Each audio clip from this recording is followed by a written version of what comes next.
You're welcome to Sunrise. Thank you very much. Right. You have a face and a body language of farming, which is very successful, indicating that there is prosperity in farming.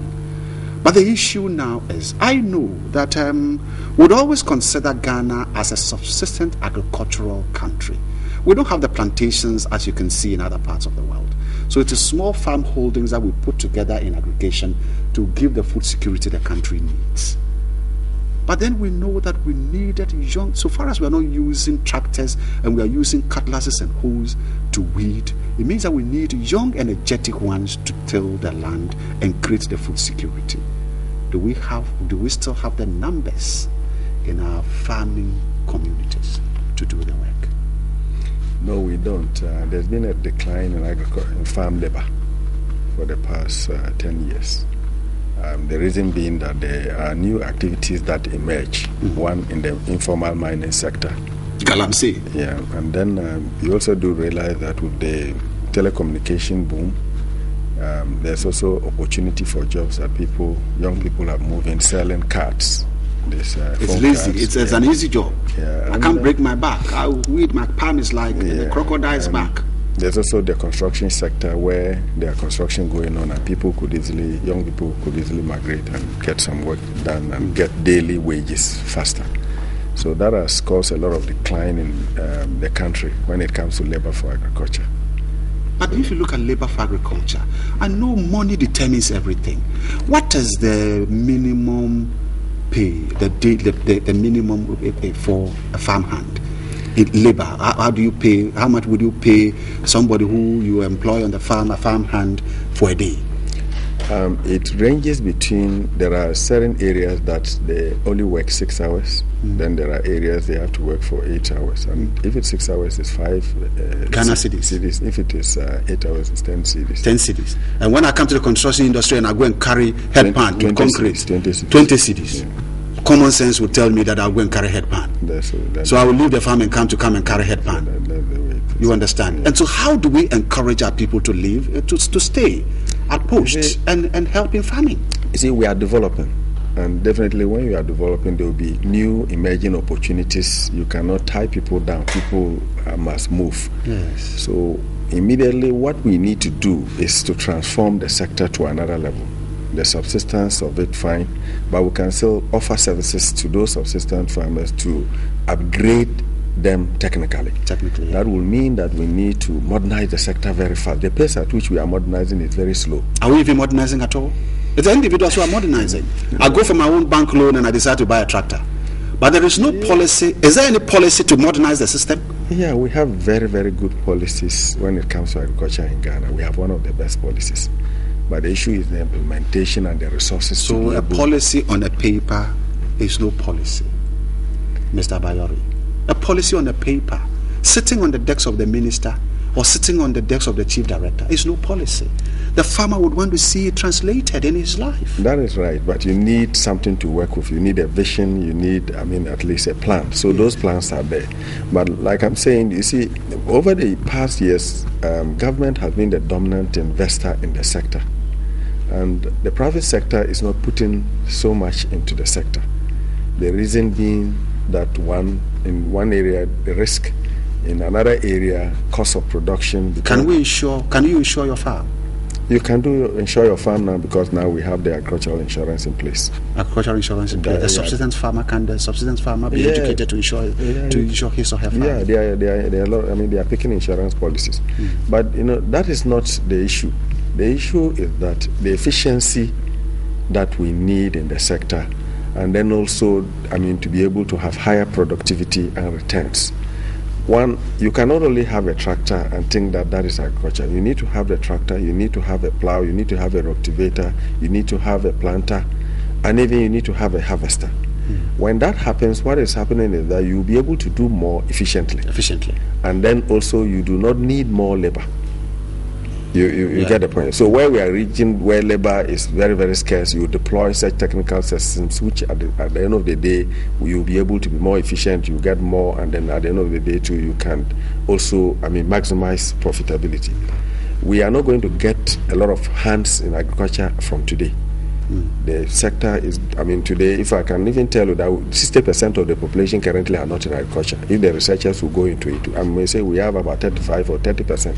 Because a lot of the people have migrated. They have migrated. Yeah. Now, when you're looking at the migration, which of the sexes is it affected most? Is it the male that are mobile, the young active male that are mobile, or the young active female that are so mobile that they could quickly leave because they are frustrated with the rural communities? You see, today you have both. Both? Yeah, a lot of the female young ladies, I mean, they are moving out to try and then for greener pastures, and some of them are, I mean, venturing into various sectors. You still have a few who are into agriculture, both male and female, and they are doing very well. But as I'm saying, you know, agriculture doesn't end in production. You have to add value.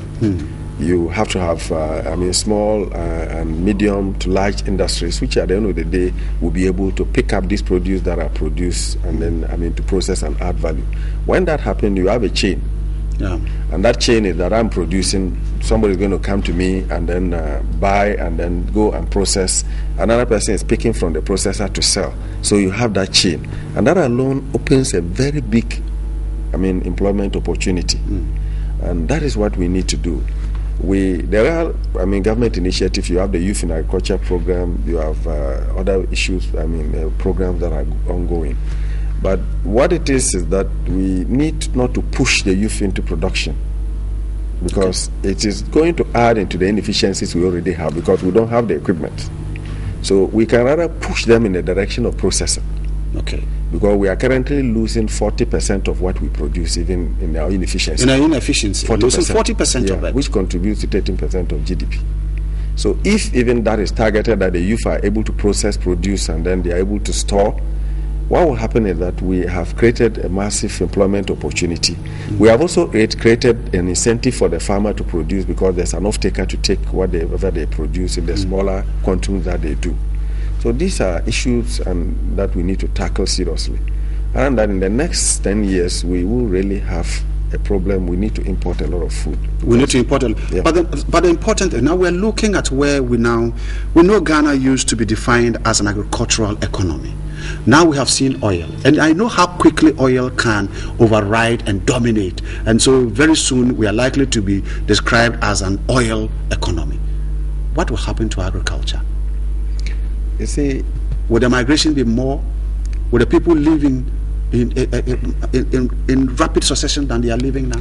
Yeah, it's going to happen. And what will happen is that, you see, there will be a lot of cash flow in the system, the construction activities. There's going to be a lot of developmental activities, roads and etc. I mean, a lot of developmental activities. So what will happen is that the people will move to where they think they could get more money. And that alone too can be a deficiency in the agricultural sector.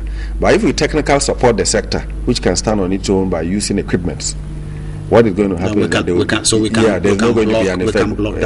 You need only, if you're doing 100 acres, that's 50 hectares, you need only 2 people.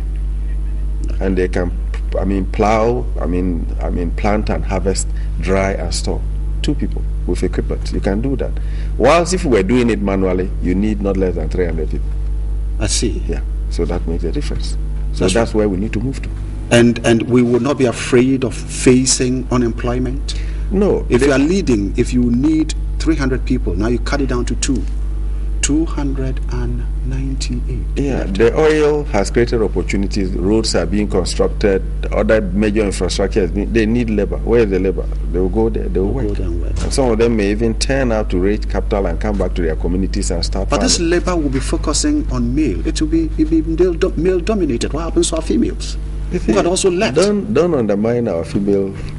They are also, seriously competing seriously, and some of them really even have better advantages than the male counterparts. So they are also doing very well. They are venturing into various farms. If you come to the agricultural sector like this, you'll be surprised. This year, for instance, the second runner-up was a female. A young female, about 20-something years, and that is what it is. They look for opportunities, and wherever they have, the capacity or wherever they have the interest, they excel in there.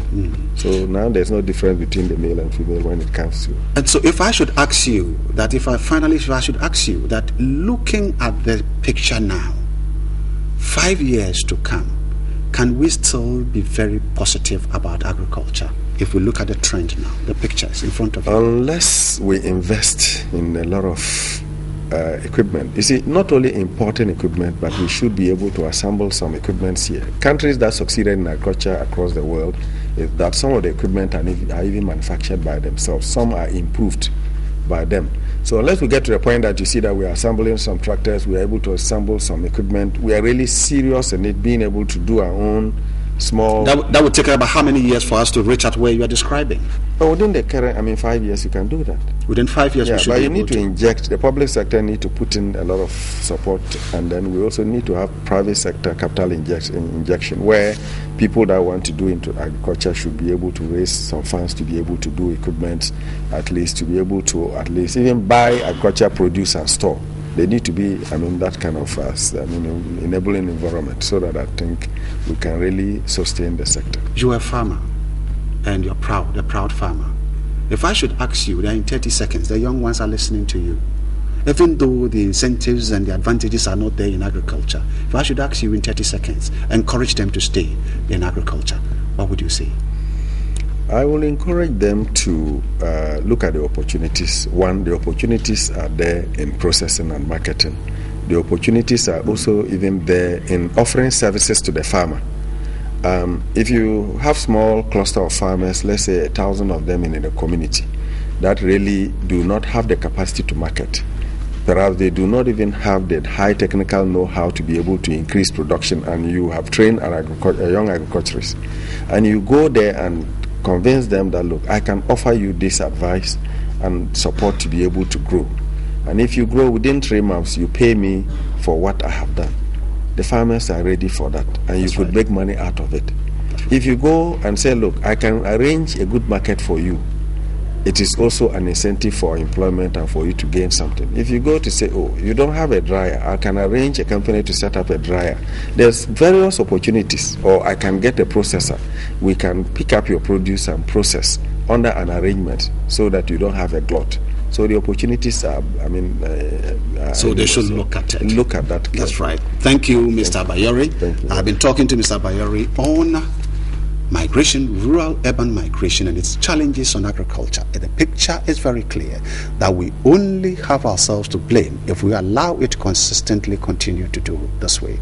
We need to stop it and turn and make sure that we always have to focus on developing our agriculture, because we are an agricultural country first before oil came to meet us. If we branch to oil, we have ourselves to lose, because we have to use all the money to import all the food that we could have produced ourselves.